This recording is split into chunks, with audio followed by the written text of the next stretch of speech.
আসসালামু আলাইকুম। দেখেন, আমাদের বাংলাদেশে মসজিদের জায়গায় মসজিদ আছে, মন্দিরের জায়গায় মন্দির আছে। অন্যদিকে ভারতের বিজেপি সরকার যেন এক উদীয়মান উন্মাদ হয়ে গেছে। ভারতে একে একে মুসলিমদের মসজিদ গুলাকে তারা মন্দির বানাচ্ছে এবং আদালতও তাদের এই রায়গুলা দিচ্ছে। 500 বছরে যে জায়গায় আল্লাহর কালাম পাঠ হয়েছে, সালাত আদায় করা হয়েছে, গোলাম তার মুরিদকে সিজদা দিয়েছে, সেই মধ্যপ্রদেশের আপনার প্রদেশের কামাল মাওলা মসজিদ হিন্দুরা দখল করে পূজা শুরু করেছে। আদালতের পক্ষ রায় দিয়েছে। এর আগে বাবরি মসজিদ ভেঙে ফেলা হয়েছে, সে জায়গায় বাবরি মসজিদের জায়গায় মন্দির করেছে তারা।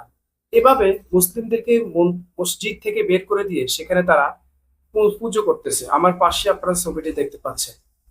অন্যদিকে পশ্চিমবঙ্গে বিজেপি সরকার ক্ষমতায় এসে একটা হটকারী সিদ্ধান্ত দিয়ে দেয় মোদী সরকার, যে পশ্চিমবঙ্গে যে আজ থেকে কোনো পশু কোরবানি করা হবে না, কোনো পশু জবাই করা হবে না, কোনো গোশত বিক্রি করা হবে না।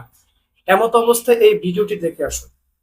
হিন্দুদের এইভাবে বাঁচানো যায় না দাদা ভাই, এইভাবে একদম টোটালি বাঁচা। শুভেন্দু অধিকারী মহাশয় ভুল করছেন। নির্দিষ্ট সালে যেমন কুরবানির প্রথা চলছিল সেই প্রথা চালু করে। আমার ঋণ আছে 9 লাখ টাকা, ঋণের বোঝা শুভেন্দু অধিকারীকে নিতে হবে। কুরবানির নিয়ম বন্ধ করেছে, মানছি না, মানব না, মানছি না।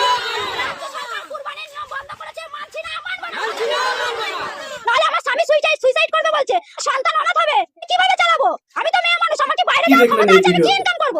সেখানে উল্টো মুসলিমদেরকে ফাঁসাতে গিয়ে হিন্দুরা নিজেরাই ফেঁসে গিয়েছে। আমাদের বাংলাদেশের মতো হিন্দুরা বলতেছে যে আমরা ভোট দিয়ে শুভেন্দু অধিকারীকে ক্ষমতায় এনেছি, আর শুভেন্দু অধিকারী আমাদের এই ক্ষতি কিভাবে করলো? আমরা ঋণ করে কষ্ট করে আমরা গরু পালছি, সেই গরুগুলাকে আমরা বিক্রি করবো, আমরা ঋণ শোধ করব।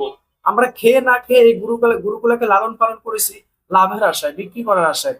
আর তারা আইন করছে নাকি আমরা এই গরু বিক্রি করতে পারবো না। মুসলমানরা আমাদের গরু কিনতেছে না। তাদের কান্নাকাটি হিন্দুদের মধ্যে অনেকে ফাঁসি দেওয়ার জন্য, আত্মহত্যা করার জন্য রাস্তা বেছে নিয়েছে। কারণ এক একজন লাখ লাখ টাকা ঋণ করছে, এই গরু পালছে। এই গরুগুলাকে এখন তারা কি করবে? না খেয়ে মরবে এই গরুগুলা বিক্রি করতে না পারলে। এখন তারা গরু নিয়ে আন্দোলন করার জন্য রাস্তায় নামার জন্য প্রস্তুতি নিচ্ছে। আবার বলতেছে মোদী সরকারকে আমাদের এই গরুগুলা কিনতে হবে। আবার কইতেছে নাকি 14 বছর না হলে নাকি এই গরুগুলাকে জবাই করা যাবে না। এই জন্য গরুর জন্ম নিবন্ধন করে দেওয়ার জন্য আবেদন জানাচ্ছে। এই যে মুসলমানকে ফাঁসা থেকে তারা নিজেরাই ফেঁসে গিয়েছে। দেখে, কেউ যদি আমাকে এখন ভারতের উদাহরণ দেয় যে ভারত থেকে আমাদের শিক্ষা নিতে হবে, আমি তাকে জুতা পিটা করবো। এছাড়া আমার কোনো উপায় নেই। তো যে ভারত সবসময় বাংলাদেশকে নিয়ে পড়ে থাকে, অথচ বাংলাদেশের সংখ্যালঘুদের মন্দিরের জায়গায় মন্দির রয়েছে, মসজিদের জায়গায় মসজিদ রয়েছে। ভারতে 30% মুসলমান, 70% হিন্দু।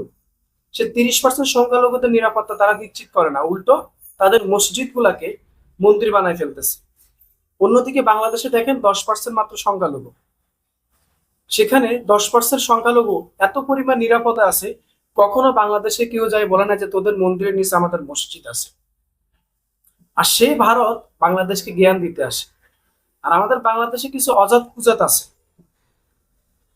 আপনি দেখতে পাবেন। আপনি যখন কিনা ভারতের ইস্যু নিয়ে কেউ কথা বলে দেখবেন, ভারতের মোদির কিছু ছেলে ফেলে এসে কমেন্ট বক্সে গুতাগুতি করবে।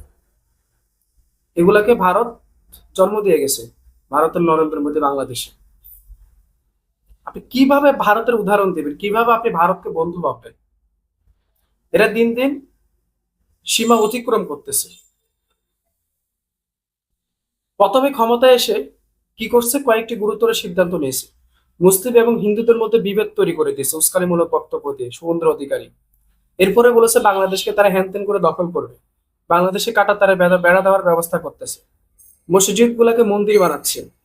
এরপরে ইমাম মুয়াজ্জিনদের যত ভাতা ছিল সব ভাতা তারা বন্ধ করে দিচ্ছে। মুসলিমদের ব্যবসা বাণিজ্য তারা বন্ধ করে দিচ্ছে, ভাঙচুর করছে।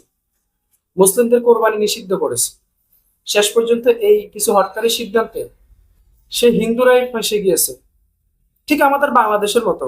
আমাদের বাংলাদেশে কিছু লোক আছে, মারা খাওয়ার পরেই আমরা তো বিএনপি কে ক্ষমতা দিয়ে ভোট আনছি, সেই বিএনপি আমাদেরকে মারা দিচ্ছে। তোমরা তো জানো বিএনপি তার নতুন করে ক্ষমতা নেয়। বিএনপি আগেও দেশ চালাইছে, এভাবে দেশ চালাইছে পিছন মারে দিয়ে। ভারতে তো মোদী তো সে আজকে 15 বছর ধরে ক্ষমতায়। হয়তো পশ্চিমবঙ্গে মমতার শাসন ছিল, দিল্লি থেকে শুরু করে মুম্বাই, এগুলো তো সব মোদীর শাসন ছিল। কি পরিমাণ নির্যাতন করছে, অনিয়ম করছে তোমরা দেখো নাই?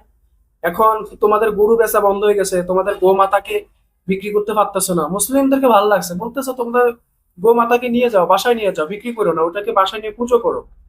ওদিকে বেচারা খেতে পারতেছে না, কি পুজো করবে? এখন বলে যে ভুল, ভোট দিয়ে ভুল করেছি।